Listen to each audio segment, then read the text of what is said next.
Hello student, welcome back to my series of English. Today I am not going to have grammar portion और मैंने कुछ दिन divided किए हुए हैं तो उस हिसाब से ग्रामर पोर्शन चलेगा। और आज मैं आपके सामने एक बेहतरीन लेसन लेके आई हूँ 10th class CBSE board English का, जिसका नाम है a letter to God. A letter to God by J.L. Fuentes. इस लेसन की अगर मैं बात करूं तो बोर्ड एग्जामिनेशन में इस लेसन से 5 नंबर का एक्सट्रैक्ट एवरी ईयर मीन्स हर साल इस लेसन से एक एक्सट्रैक्ट पूछा जाता है विच कैरीज ऑफ 5 मार्क्स। और क्वेश्चन की बात करूं तो question is all about value based which carry 6 marks. तो आप ये सोच लीजिए कि इसमें से एक एक्सट्रैक्ट तो आना ही है और साथ में आपको एक लॉन्ग आंसर क्वेश्चन भी मिलेगा जो वैल्यू बेस्ड होगा। और वैल्यू बेस्ड क्वेश्चन में आपको you are not suppose to write story there. Value based question में आप अपनी व्यूज़ को with reference to the lesson आपको लिखना होगा। तो let us start with the lesson a letter to God. The following chapter a letter to God has been written by J.L. Fuentes. आपको जब भी आप इसके लॉन्ग आंसर को प्रिपेयर करें तो आप इसके राइटर का नाम, ऑथर का नाम आप ज़रूर मेंशन करें।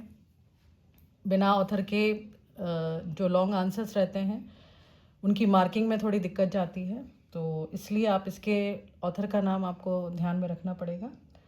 This chapter discusses the firm faith of a farmer called Lencho in God. अब यहाँ पे अगर मैं आपको सेंट्रल आइडिया बता रही हूँ तो आपने ध्यान दिया होगा मैंने यहाँ वर्ड यूज़ करा है फर्म। आप उसका सिनोनिम भी लिख सकते हैं जो बोलेंगे आप unwavering faith of a farmer, और जिसका विश्वास गया हुआ है पूरा भगवान के ऊपर।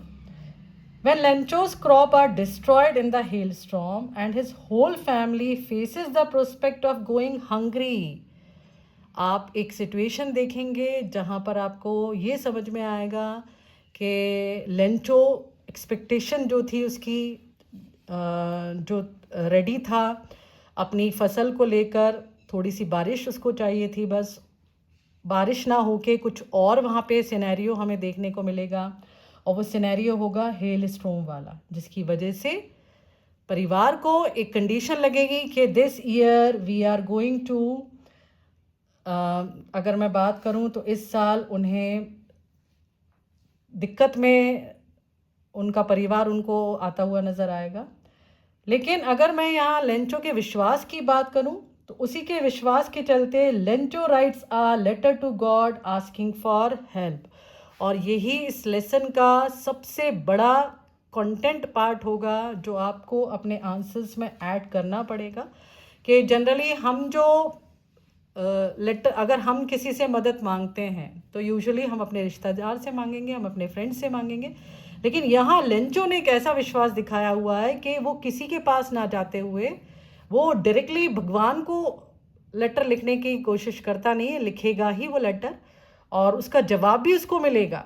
वो सारी चीज़ें आप देखेंगे जैसे आप लेसन कवर करेंगे उसमें आपको समझ में आएगा ये चीज़ कैसे पॉसिबल हुई।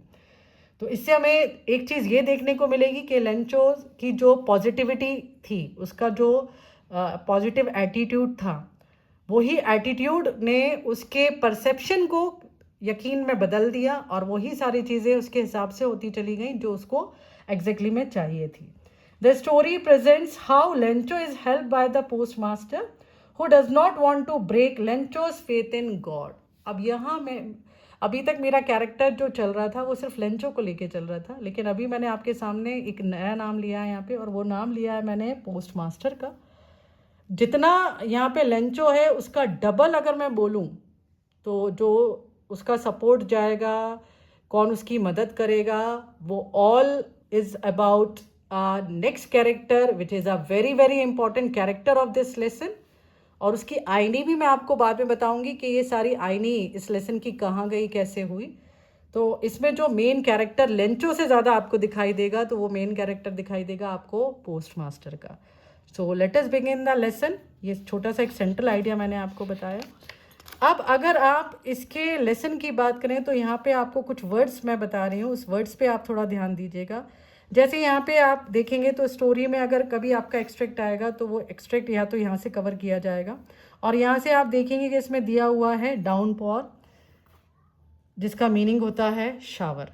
जो हल्की फुल्की बारिश होती है उसी को ही डाउनपॉर कहा जाता है। उसके बाद अगर आप देखेंगे तो यहाँ पे क्रेस्ट का already meaning it is mention in the book itself, top of a hill. और अगर आपको डाउनपॉर लिखना है तो आप शावर के रूप में उसको लिख सकते हैं, और शावर भी एक और दिया हुआ है। अब दोनों का मीनिंग अगर मैं बोलूँ तो आप शावर का you can write down there drizzle. Drizzle मतलब होता है हल्की फुल्की बूंदाबांदी, और जो डाउनपॉर वहाँ पे दिया हुआ है आप उसका नेक्स्ट मीनिंग लिख सकते हैं a heavy fall of rain.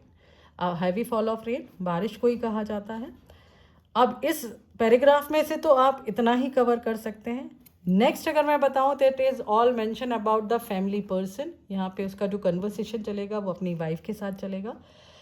Actually Lencho is hoping for the downpour, और जिसके चलते ही is waiting for the same. उसका प्रेडिक्शन यहाँ पे जाता है कि बादलों को देख के उसे लगता है कि आज काफ़ी अच्छी बारिश होने वाली है। अब यहाँ पे एक लाइन मैं आपको बता दूँ, जो लाइन यहाँ पे दी हुई है, the big drops are 10 cent pieces and the little ones are 5।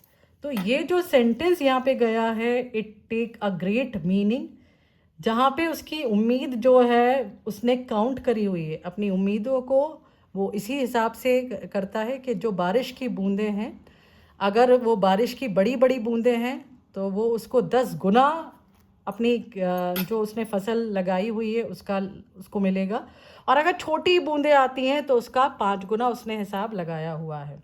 अब यहाँ पे आप एक और चीज़ देखेंगे कि यहाँ पे बारिश की बात चल रही है, लेकिन जो बारिश है वो ultimately it has been change in a hail stone. आपको अपने आंसर में भी यही डालना पड़ेगा कि जब क्वेश्चन पूछा जाता है तो वो यही पूछा जाता है, और आपको उसमें लिखना पड़ेगा कि generally the scenario was something else and it has been started hailstone, और hailstone which is resemble to new silver coin यहाँ पे दिया हुआ है, लेकिन वो न्यू सिल्वर कॉइन ना होकर कुछ और ही वहाँ पे हो जाता है। अब आप आगे देखेंगे यहाँ पे तो आपको इस पार्ट में ज़्यादा कुछ ऐसा नहीं है जो मैं आपको बोलूँ कि आपको यहाँ से करना ही है। You can see the next portion which is the theme of the lesson, और यहाँ पे जब लेंचो की सारी कंडीशंस हो जाती हैं उसके बाद यहाँ पे एक पोम दी हुई है, That night was a sorrowful one, all our work for nothing, there is no one who can help us, we will all go hungry this year. This line is basically exactly told by the family member of Lencho. तब Lencho के मन में एक विश्वास की किरण जागती है। यहाँ एक मीनिंग आया हुआ है सॉलिटरी। सॉलिटरी मतलब एकमात्र। अगर मैं बात करूँ सॉलिटरी की तो हिंदी में इसका मीनिंग चला जाएगा एकमात्र, और अगर आपको इंग्लिश में आपको लिखना है क्योंकि ये आता है, ये पूछा जाता है, तो आप वहाँ कर सकते हैं सिंगल। सिर्फ लेंचो ही ऐसा था जिसके मन में, जिसके दिल में उम्मीद थी कि नहीं, ऐसा कुछ भी नहीं होगा। अगर मेरे पास ये परेशानी आई है तो उसका रास्ता भी निकल के आएगा, और वो निकल के आएगा a single hope, that is the help from God. God is the ultimate source of energy which gives her the positive attitude. Attitude जिसने दिया है वो एक भगवान के, अगर मैं बोलूँ तो भगवान के तरह से ही लेंचो को यहाँ देखने को मिला है।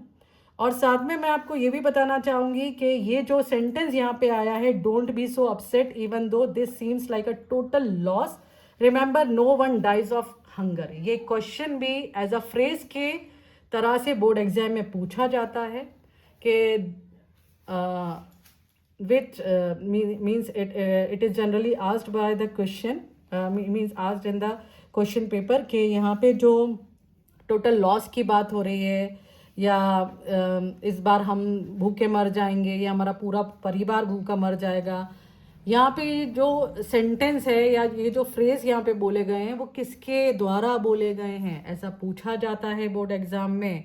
तो आपको यहाँ पे इस चीज़ पे भी ध्यान देना पड़ेगा कि यहाँ पे ये सेंटेंस किसने बोले हैं, ये आपको मालूम होना चाहिए। ये लेंचो के ही द्वारा किए गए हैं। अगर आप अपनी बुक में एक क्वेश्चन देखेंगे जो आपके थिंकिंग अबाउट द टेक्स्ट में दिया हुआ है कि who does Lencho have complete faith in, which sentence in the story tell you this, तो exactly this is the first sentence you can see about the answer of that particular question. ये एक पहला जाएगा।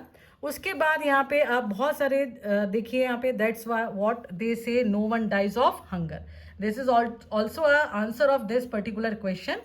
All through the night Lencho thought only of his one hope, the help of God. तो यहाँ पे एक ही उम्मीद का उसको नज़र आ रहा है और वो उम्मीद है उसकी भगवान। और ये तो आपने भी मतलब हम सब ये जानते हैं कि जो शक्ति की यहाँ बात करी जा रही है, जो परम शक्ति की हम बात कर रहे हैं, उससे कोई भी चीज़ नहीं छुप सकती। और यहीं पे उस चीज़ का ही जिक्र यहाँ पे हुआ है कि whose eyes as he had been instructed see everything even what is deep in one's conscience. इसका मतलब भी पूछा जाता है कि वन कंसाइन यहाँ पे किसके लिए दिया हुआ है, तो it is all about the ultimate source of thinking. और यहाँ पे अगर हम बात करें तो ये वन कंसाइंस ही दिया हुआ है, that is an inner sense of right और रॉन्ग। तो इनर सेंस ऑफ राइट और रॉन्ग का सिर्फ अगर हम बोलें तो वो जो पावर होता है वो अल्टीमेट एक ही शक्ति के पास पावर होता है और वो होता है भगवान का। तो भगवान का जिक्र फिर से यहाँ पे आ गया। तो अब आप देख सकते हैं कि यहाँ पे जो मैंने आपको फर्स्ट सेंट्रल आइडिया में ही बताया था कि अनफेवरिंग ऑफ गॉड क्यों बोला गया, अनफेवरिंग फेथ की गॉड के लिए क्यों बात करी गई है, वो इसलिए करी गई है यहाँ पर। अब आप नीचे देखिए तो नीचे भी आपको जितने कोटेड सेंटेंस मिल रहे हैं, तो वो quoted sentence you have to keep in your mind, क्योंकि वो कभी कभी बोर्ड एग्जाम में बहुत अच्छे से पूछा जाता है। अब आप सेकेंड पैराग्राफ देखिए जहाँ स्टार्ट हुआ है, God he wrote if you don't help me my family and I will go hangry this year. अब यहाँ पे जो बात हो रही है लेंचो की, वो इस चीज़ को दर्शाती है कि दो Lencho was a poor farmer and had lost all his crops, he had firm faith in God. ये ऑलरेडी हम देख चुके थे और यही एक वजह है जो लेंचो को मजबूर करेगी लेटर लिखने के लिए। He found in God his last hope and decided to write a letter to God for help.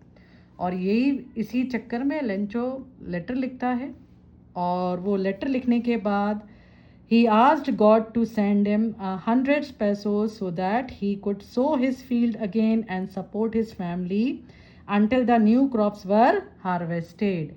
ये यहाँ पर आपको ये बताता है कि जो क्वेश्चन आपसे पूछा जाएगा कि what makes Lencho to write a letter first time, किस चीज़ ने लेंचो को मजबूर करा पहली बार लेटर लिखने के लिए, तो उसी का आंसर मैंने आपको बताया जो कईयों बार पूछा जाता है।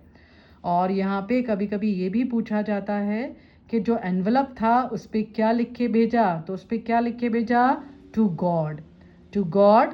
और उसके बाद वो लेटर रख दिया जाता है और उसको ड्रॉप कर दिया जाता है मेल बॉक्स में। अब यहाँ पर जो दूसरा सिनेरियो स्टार्ट हुआ है वो स्टार्ट हुआ है पोस्ट मास्टर का।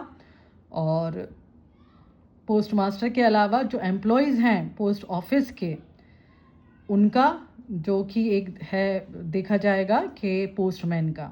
पोस्टमैन जब इस लेटर को निकालता है और जैसे ही वो उसमें एड्रेस पढ़ता है टू गॉड, वो सीधे जाता है अपने बॉस के पास और वहाँ जाके तेज़ तेज़ हंसने लगता है और ये कहता है कि मैंने अपने जीवन में I have never in my career as a postman had he seen that address in his life. उसने आज तक के अपने कभी जीवन में ऐसा कभी एड्रेस ही नहीं देखा होगा और वो एड्रेस था to God, a post master.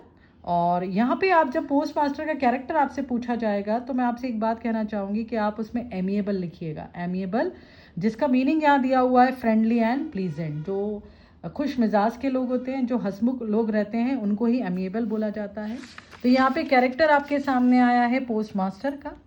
Post master जैसे ही उस लेटर को पढ़ता है वो भी अपनी हंसी नहीं रोक पाता और जैसे ही वो लेटर को खोलता है उसके बाद वो हिल जाता है। He was completely shocked and commented that के वॉट फेथ, वॉट फेथ यहाँ पे आप देखेंगे तो कोटेड है और यहाँ पे दुनिया में उसने देखा होगा रिश्तेदारों से मदद लेते हुए, दोस्तों से मदद लेते हुए, लेकिन यहाँ पे जो एक व्यक्ति ने, इंसान ने जो अपना विश्वास दिखाया है, वो विश्वास दिखाया हुआ है भगवान के ऊपर। तभी वो कमेंट करता है और बोलता है कि what faith I wish I had the faith of the man who wrote this letter starting up a correspondence with God. अब यहाँ पे अगर मैं करस्पॉन्डेंस की बात करूँ तो करस्पॉन्डेंस का मतलब ही होता है कि जहाँ आपने लेटर को भेजा और उसी जगह से अगर आपको लेटर रिसीव्ड होगा तो वो करस्पॉन्डेंस हो जाता है। और यहाँ पे पोस्ट मास्टर नहीं चाहता था कि किसी भी तरह लेंचो का विश्वास जो है वो डगमगाए, उसे कोई शक हो, तो वो तैयार होता है लेंचो की मदद करने के लिए। और मदद के रूप में वो अपने कॉलीग से और अपने एम्प्लॉय से कुछ सपोर्ट मांगता है, अपनी भी सैलरी का वो हिस्सा देता है। ऐसे करके वो लेंचो की मदद करता है, लेकिन इस दौरान वो सिर्फ 70 पैसों को ही ले पाता है। 70 पैसों ही वो इकट्ठा कर पाता है। और एन एक्ट ऑफ चैरिटी, एक अच्छी सोच के साथ साथ एक नेक काम का भी उसका नज़रिया रहता है। तो वो इसी के साथ लेंचो को 70 पैसों रख के लिफाफे के अंदर भेज देता है और साइन वही गॉड के लिख के भेजता है वो। अब ये लेटर जब इसके पास जाता है, लेंचो के पास जाता है, तो लेंचो जब इस लेटर को खोलता है और खोलने के बाद he showed nothing but the slightest surprise he has got after seeing the money। उसे कोई हैरानी नहीं हुई, उसे लेटर, उसे मालूम था कि जवाब आएगा भाई। जब उसने अल्टीमेट सोर्स को ही लेटर लिखा हुआ है तो उसे मालूम था कि भाई जवाब तो मेरे पास आना है, तो इसलिए वो ज़्यादा इंटरेस्ट नहीं दिखाता, लेकिन वो सरप्राइज हो जाता है। और सरप्राइज इस वजह से होता है कि भाई मैंने जो बोला उस हिसाब से उसके पास वो अमाउंट नहीं आया। उसके चलते ही बिकेम एंग्री, और पैसे देखने के बाद, काउंट करने के बाद वो काफ़ी गुस्सा हो जाता है और उसे अभी भी यकीन है कि भगवान इतनी बड़ी गलती नहीं कर सकते।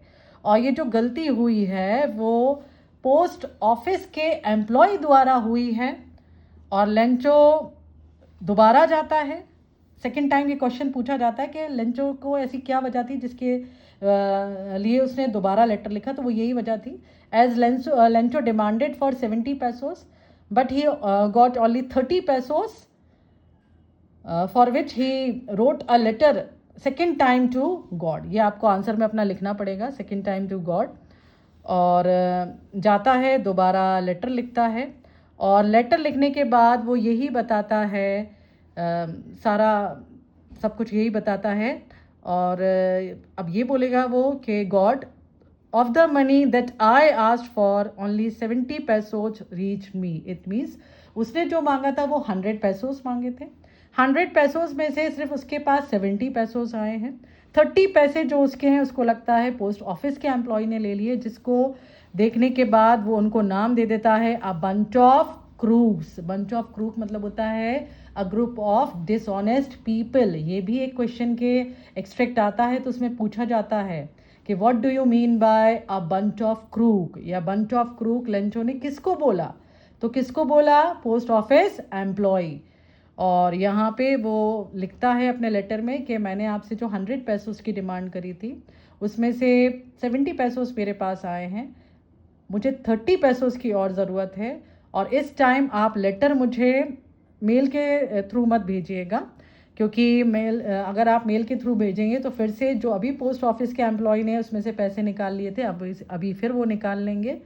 अब आप यहाँ एक आईनी देखिए कि हाउ नाइव इज़ नाइव, जो किसी सिंपल नादान से इंसान को बोला जाता है कि आईनी यही आई है भाई कि कितना नादान आदमी है, ये इस बात को समझ ही नहीं पाया कि जिसने इसकी मदद करी उसी को ही इसने रिस्पॉन्सिबल कर दिया उसके लिए जो गलती उनने करी नहीं है। और साथ में एक और चीज़ यहाँ निकल के आएगी कि हाउ सेल्फिश ही इज़, कि भाई जिसने उसकी मदद करी उसी को ही उसने जिम्मेदार ठहरा दिया।